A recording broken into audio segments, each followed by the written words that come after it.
welcome to another hobby cheating video. So this one has been a popular request, and so I thought I wanted to get it done. And it's ironic because I actually have done a video somewhat like this before, but this time we're going to focus really directly in on this thing. So what this is going to be is highlighting your gold in a non-metallic metal style, really pushing the contrast on your gold, okay? I have big problems with metallics, as I've talked about in other videos. A lot of people paint metallics by just throwing the metallic on and then washing it to pick out sort of the crevices. My issue with that is that it doesn't look like metal. Okay? Metal is one of the most complex things you can paint because metal interacts with light in very unique ways, right? Like, let's look at the blade of that X-Acto knife. Look what happens as I move it around. Watch what I, like when I move my hand, right? Not that much changes with the light, right? Like this area is cast in shadow, and if I scoot like that, it moves into the light a little. But for the most part, it's fairly straightforward how it's interacting with the overhead light. But the metal, on the other hand, right? Look at the way the reflection points move. And really look, not just this main reflection point your eye is following, right? Which is the overhead light it's reflecting. But look at these ridges. See how they change in intensity and brightness and where the point of light is? Each little ridge, each little point changes. The way the underside of the blade is highlighted. There, it's the bright spot in your vision. There, it's the dark spot in your vision. Right? So, that's my point, is that metal interacts with light in a very unique way because it's reflective. I mean, fairly obvious. So, what this, the way I'm going to teach this or show this today, this is actually a technique that I came up with doing the last March of the Tomb Kings. In that month, I actually changed the style of the way I do metal. So, because I constantly was experimenting and so wanted to try to push it. Okay, background, preamble, whatever we want to say, done. What have we got here? We've got two things here. We've got the scale color intensity, intense chestnut, and intense violet. These are the perfect colors for this. I experimented with a bunch of different things. And if you remember in my product review of these, which hopefully you watched, if not, go check out that video. These have a natural glossy shine to them. Perfect. When you're doing cloth and stuff or something, it's a problem. You've got to go knock that shine out. But with the metallics, it's perfect. Because one of the things with the metal is, and the reason I don't like normal washes on metal is they're dull, right? They have no reflectivity. They kill the reflectivity of the metal. Every piece of this, whether directly catching the light or not, is still reflective. Just the amount of light and the direct light source. So the glossiness of this keeps that. So we're going to do a couple different, I've got 3 different areas of him basically here done in gold. And we're going to do 3 different styles. So with the blade, I'm going to draw the light, like because of the angle he's holding it at, the light is going to get caught down at the bottom, down here. Okay? Oops, sorry. Down here. All right? So you can see how, like, right now it's just reflecting this big flat surface. So we got to change that. And some of this isn't going to come through super well because this gold is so reflective. So what I'm going to do is I'm going to draw the paint up, the ink. Oh, and what I'm using here is just the intense chestnut, and I've thinned each one with a single drop of the thinner medium. Now, you see how we've got this pooling on the top? We don't want that just yet. Okay? So, we're going to draw it up more or less all the way and try to get that off there. And if you see that happening, just get a little bit of it off your brush. And so I'm drawing the brush in the direction I want the paint to be the most intense. Okay? You can see what's happening there. We'll do the same thing on the other side. So in this case, what I'm trying to create is the illusion that the bottom of the blade is catching the light. Now we're also going to catch the outline, but we'll come back to that later. Because this is an ink, and it's really thin, it's kind of about doing layers, right? And that's okay, because this stuff dries pretty fast. Now, for this piece right here, we're going to be a little more straightforward about it, okay? Like, it's a nice 3-piece thing. Half of it would clearly be cast in shadow. So we don't have to be too clever about this. This one we'll highlight in a more traditional style. Right, so we're just going to literally like kind of hit the lower half of the belly. And then I'm going to take just a little bit of it here. And I'm going to trace it along this line, just carefully, to get this ridge showing. Okay. All right, now over here with his claw, okay, we're going to do the same thing as we did on the blade, so on this piece. And that's the trick with this. Every metal that's pointing in a different direction is all a study of light. It gets really easy with blades and stuff because it sort of becomes rote, like you know how blades will do it. If you go look at non-metallic metal styles, you'll see that there's basically a few ways people do blades, and they're all fine. And so you've got to kind of think about each piece, and how it's going to interact with the light. Where is it going to be the most reflective? And even if you don't know that, you're not sure, it's okay. You can like, as long as you create this contrast, this light and shadow, the reality is if it's slightly off, not a big deal, not the end of the world. But you can see here what I'm doing is here I'm catching the inside, the lower ridge of these. I'm getting the definitely the underside of his fist here where it would be completely cast in shadow. And then on this part of the blade, right here, we're going to do the old opposite, right? So what we're going to say is up top here, this will be, down here, this will be the light part. So we're going to highlight up. Okay, so the goal is to have the light point down here. And then we do the opposite on the other side of the blade here, right? So here we're going to take it and we're going to draw it down. And the goal is to create that hard contrast, right? Where you've got the darkest point down here against the lightest point on the other side. And that's a very common technique for like blades that have a hard line in the middle, sort of if you think of like a double-edged sword. Okay. All right. Same thing on the other side quickly. Okay, so we're going to do the same thing over here. We draw up the shadow, and on the inside, we draw down the shadow. So much of doing this is about directionality and intention with your brush. Always make sure you're moving your brush in the direction that you want the paint to gather. Okay, so now that I did that once, we're going to go back in. We're going to do it again over here, but I'm doing slightly less space, right? So I'm going to do this about 3 times, and each time I do, okay, I'm going to be doing slightly less of the blade. Or of the whatever I'm working on, right? Because the goal is that you want, because this isn't ink, and because it's really, really thin, you can mess around with doing these nice thin layers, and it's actually pretty straightforward to capture them. And the best part is, like, I'm explaining this, and this seems like a kind of lengthy process because I'm kind of talking through it. But the reality is this stuff is so easy to work with, it's actually quite fast. Especially since each time you do it, you're hitting, like, less and less space. So, because of that, it's actually quite quick. Okay? Like, there you can see that's how long it took me to actually do all 3. It was much faster when I didn't have to explain everything. Alright, so we're going to do it one more time. Over here. In general, we kind of want to make sure it's dry. And you'll notice this time I'm really doing less.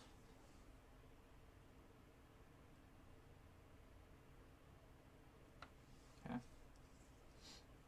So now we have that kind of a look going on. In here.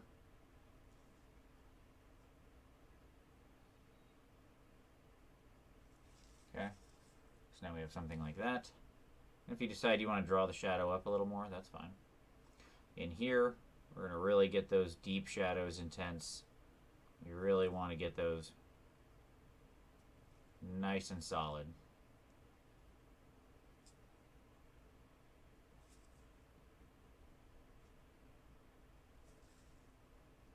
Okay. All right. So now we've got that. Now I will submit to you that we're already in a much better place. Okay? Because already we can see the actual distinction on the gold, right? But of course we're not done yet. All right, so I mentioned the other color I have in here is the Intensity Violet. So this one we're going to want to make sure we have a nice wet brush for, okay? Because this is, when they say intensity, they're not joking on this one. In fact, I'm actually going to even put in an extra drop of water because we really want this one pretty thin, to be frank. So we've got our Intensity Violet with 1 drop of water and 1 drop of thinner to kind of keep as our bonding agent. Okay, as always, we're going to make sure we have a controllable amount. When you're working in these really thin paints, it's very important to have a nice thin amount on your brush. Now, what we're going to do is, this is going to be the next shade we go up into. And we're literally just going to take it up in the darkest part. Nice and smooth. And again, just very controlled with our stroke. Very light touch. Right?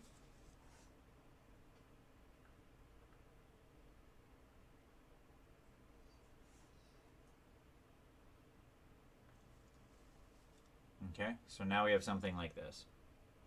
And you can see the way that purple, that violet, because it's so thin, the way it reacts with the sepia, or the chestnut as it were, which is really a sepia color, is to just get this really intense, rich tone. Okay? Now, that's not quite a smooth blend yet, but don't worry, that's not a big deal. So now we're going to take our purple, we're going to go under there, maybe under there in the darkest shadow where that's cast. Right? Then we're going to get, we're only just touching this quickly. And generally with the violet, we only need 1 little touch of this. Because you're just hitting the darkest spots. So this is actually a fairly quick step. Because all we're really doing here is just reinforcing our shadows. Right? But it's a really important step because it's what takes it down to the level of contrast that we want to hit here. Okay?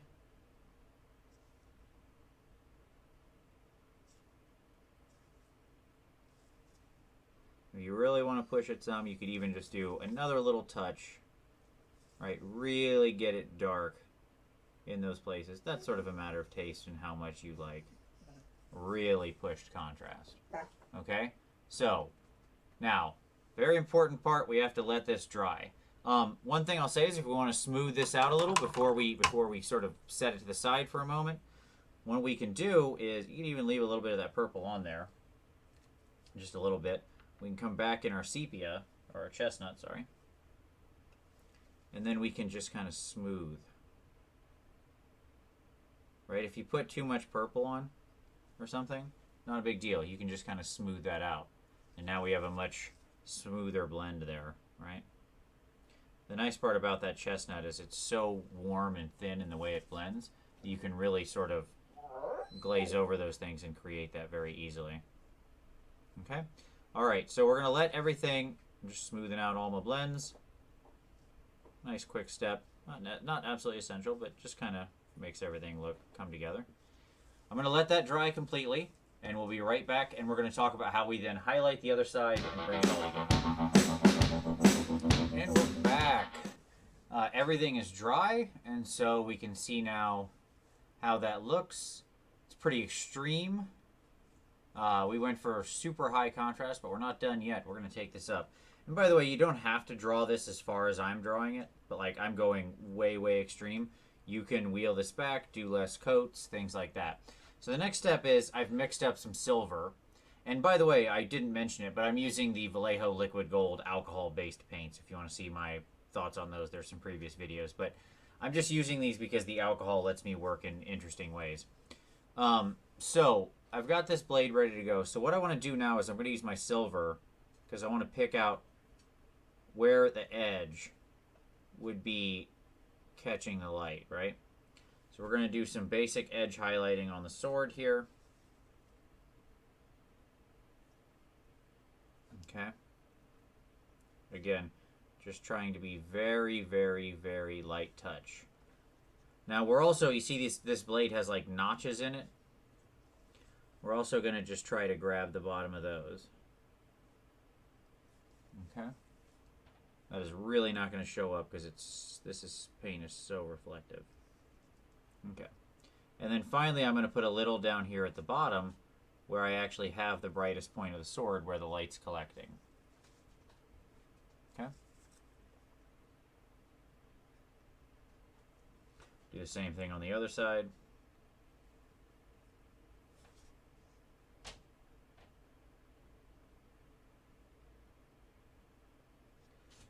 I can afford to be a little messy here with like if I over grab just a little too much on like that notch or something, because we are not ending on this silver.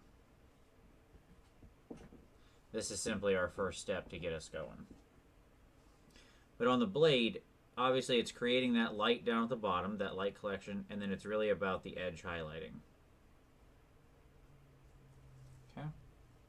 So now we have something like that. Okay. Now, on the gut plate here, okay, we want to pick out sort of the top areas that would grab the most light. Because this one's a little more straightforward, right? So basically we're going to nail each of the screws up here.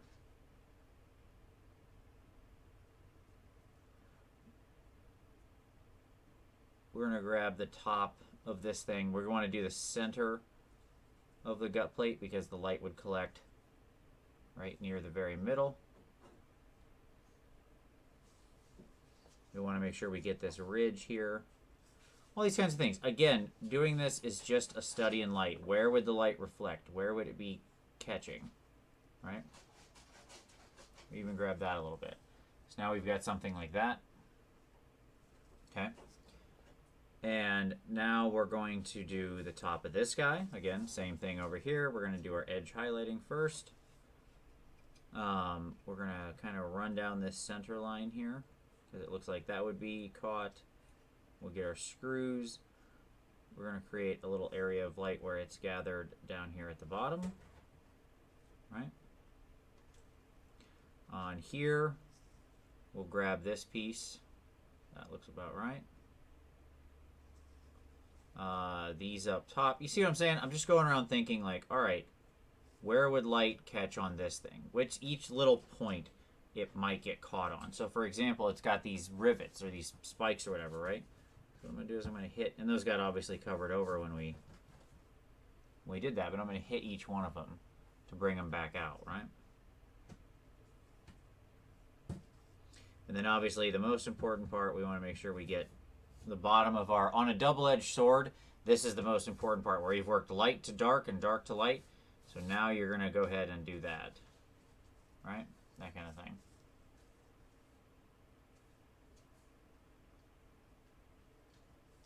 Okay. So we've got all our silver done, and that's really all we're doing with the silver. Okay? Now, we're going to go back to our gold. You can do this with the non-alcohol based paints, by the way. Okay, I just happen to work with these because you can make these really thin and have them still hold their usefulness. It's a lot harder to thin acrylic metallics. If you have a gold you like, that's fine. I hate more or less every gold metallic ever made. I think they're all junk.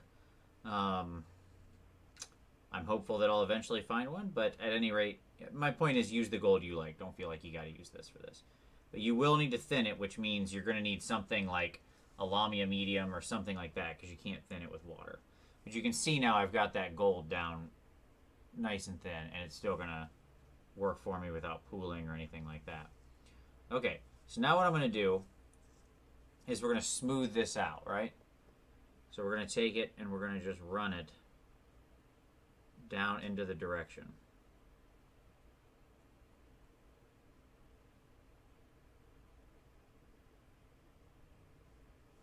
Okay.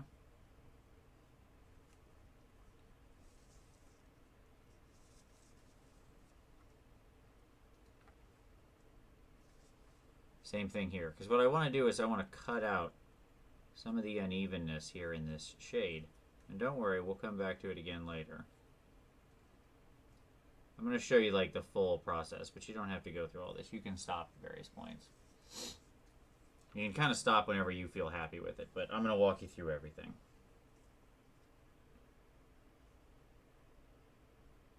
And the key is we're going to cover most of that silver. We don't want to actually leave the silver in place. The silver is just there, except at maybe the highest high point. But the silver is just there to become extremely reflective gold. Right? So let's move to the gut plate. Again, so I'm going to basically cover that silver. But what I get is a really nice transition, right, of extremely bright gold. Okay?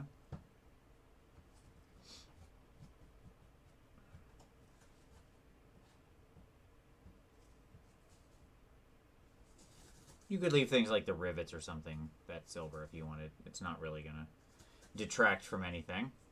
Okay, and then finally this last piece over here.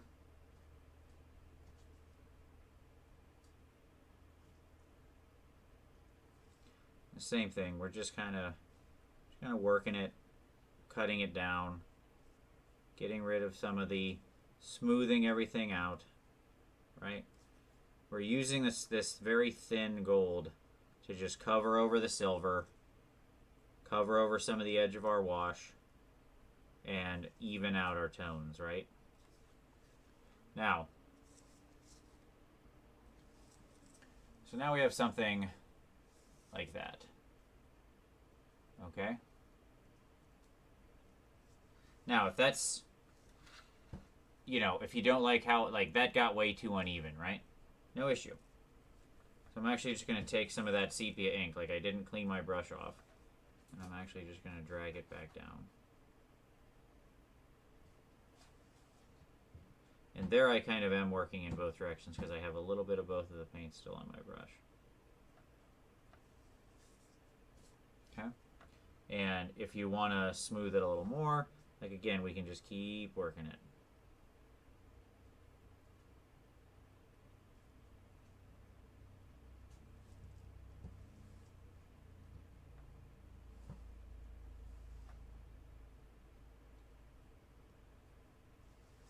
Okay? You do want to make sure you let this dry. But, I'm sorry, I'm going to bump the camera there, I think. So at this point, it's really just about kind of smoothing it out to a point where you like it. You know, it's about it being where you want it to be. If you're happy with your blends and where you're at, you're done. It's that easy. If you want it to, you know, if you want to get really smooth, then just work with it a little bit.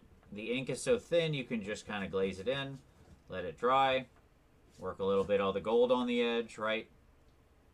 Until eventually you get to a nice happy place. Unfortunately with metallics there's not too much else to be done. You can feather a little bit of the gold if you want to go that direction. So it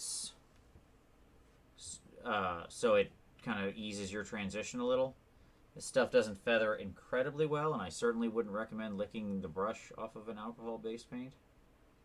And it dries so fast. That's the issue with trying to feather this stuff.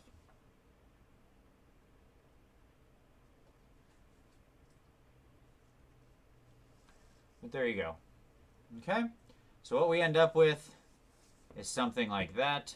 You can see we've got some nice extreme shading. And like I said, I took this all the way up. Okay? If you don't want to go this far, if you want to just have a looser, like a lighter contrast, if you say like, Vince, I think that's just, you've gone too far. This time you've done it. Great. Just use slightly less of everything. Don't do as many coats of the sepia. Use a little less of the thin out your purple a little more. The reason you still want the purple, even if you're not going this extreme, is because of the tone that it adds to it. Deep shadows on gold have purples in them. Okay? So doing that little bit of violet mixed in, even if it's thin, really brings that realness to your gold tones. Okay, it just makes them look so much richer. All right, so there you go. I'll throw a picture at the end. Hope that's helpful to you. That's how we do our extreme contrast gold. Again, Intensity Chestnut and Intense Violet.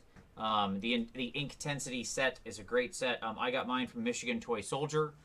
There's not a lot of places in the U.S. to buy it, unfortunately, but you can get it from Michigan Toy Soldier.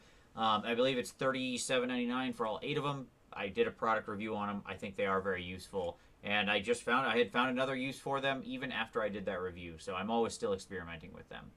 Hope you enjoyed the tutorial. I'll throw a picture up at the end of what this guy looks like. And as always, we'll see you next time.